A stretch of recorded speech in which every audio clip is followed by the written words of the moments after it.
Hi everyone, Simon here with a review of 112th Seed. 112th Seed is a puzzle game available for Ps4, Xbox One and PC, and it's the PS4 version you see on your screens. Retro in every stinking sense of the term, this game looks like it could have been released on a Mega Drive or Master System back in the day. Those were my consoles of choice. Yes, I'm feeling old. I'm going to shout out Chip's Challenge. If anyone remembers that, this game isn't too far off it, but from a 2D perspective. The game sees you play as the 112th Seed, and there's three kind of cryogenically sleeping scientists left of mankind. But because they're asleep, 112th Seed now needs to go and wake them up to try and restart life again wherever we've landed.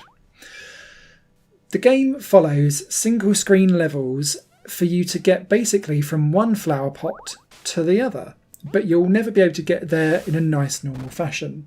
So you'll be needing to run and jump, but also you'll need to germinate and grow flowers by pushing water droplets onto soil. And by doing this, the flower will then bloom with leaves that are one block platform up from where the soil is from where they were before. So that then means that it's almost acting like a ladder or a lift.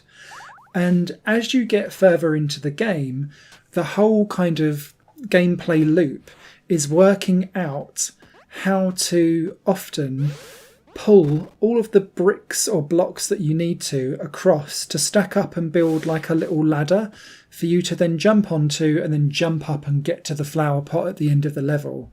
And often you'll be doing that by pushing and pulling blocks around as well as water drops to therefore grow the flowers to get to where you need to go. The trick around that is that water drops can't drop very far, and if they drop more than a couple of blocks worth down, they just explode and that's it. So then you've lost the water droplet. Similarly, as soon as they hit soil, they will automatically dissolve into the soil, and then obviously that soil is ready then to become a flower. But there might be some opportunities where you don't necessarily want that water to go there, so you'll be trying to find ways of it to kind of go over. It explains this all really well in about the first 10 levels of the game, and then the difficulty doesn't really start to ramp up until about halfway through, around level 35-ish, in which case you're really having to play around with space and kind of moving things around almost soccer band style, I guess, as you're trying to kind of maneuver blocks around so that you can get the water into the right place to then grow the seed and get yourself up and about. Adding into that is the ability given to you after about 10 or so levels that you can then fly. But when you're flying by spinning around your sprouts on top of your head, you can't do anything else. So you can't push anything, you can't really do much like pulling levers or anything like that. It's just getting you from place to place. So that's really handy if you need to kind of scale up various places to the next point where you can untangle your sprouts and no longer fly and then do something, and then maybe you need to fly to get back to where you were before. The levels are tightly woven. The soundtrack is very 8-bit. The graphics are very 8-bit. It's not going to be one of those games that sticks with you for a ton of time. You'll probably complete it within about 3 to 4 hours max. And it's not going to be one that you're going to constantly go back to and be like, oh wow, wasn't that an amazing experience? But actually, the gameplay is solid. It works perfectly fine. No bugs or crashes. It's got a nice rosy retro feel to it that comes off quite nicely.